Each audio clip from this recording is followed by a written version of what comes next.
ଗୋଟିଏ ଜଙ୍ଗଲରେ ବୁଢ଼ା ବଗଟିଏ ରହୁଥିଲା। ସେ ବୁଢ଼ା ହୋଇଯାଇଥିବାରୁ ପୋଖରୀରୁ ମାଛ ଧରି ପାରୁନଥିଲା କି ଖାଇପାରୁନଥିଲା। ମାଛ ଖାଇବା ପାଇଁ ସେ ଗୋଟିଏ ଉପାୟ ଚିନ୍ତା କଲା।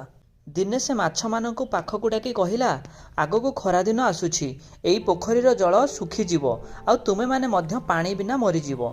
କିନ୍ତୁ ଏଥିରୁ ବଞ୍ଚିବା ପାଇଁ ମୋ ପାଖରେ ଗୋଟେ ଉପାୟ ଅଛି।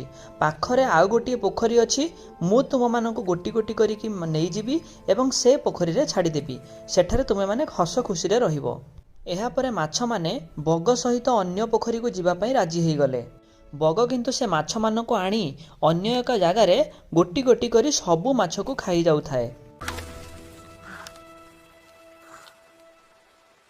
ତାପରେ ସେ ପୋଖରୀରେ ରହୁଥିବା ଗୋଟିଏ କଙ୍କଡ଼ାର ପାଳି ଆସିଲା। ସେ ମଧ୍ୟ ବଗ ସହିତ ଅନ୍ୟ ପୋଖରୀକୁ ଯିବା ପାଇଁ ବଗ ସହିତ ବାହାରିଲା।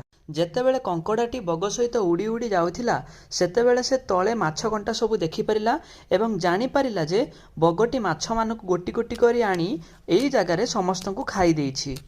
ଏହାପରେ କଙ୍କଡ଼ାଟି ତା ଦୁଇ ଗୋଡ଼ରେ ବଗର ବେକକୁ ଜୋରରେ ଚାପିଦେଲା ଏବଂ ବଗଟି ସେଇ ଜାଗାରେ ଛଟପଟ ହୋଇ ମରିଗଲା।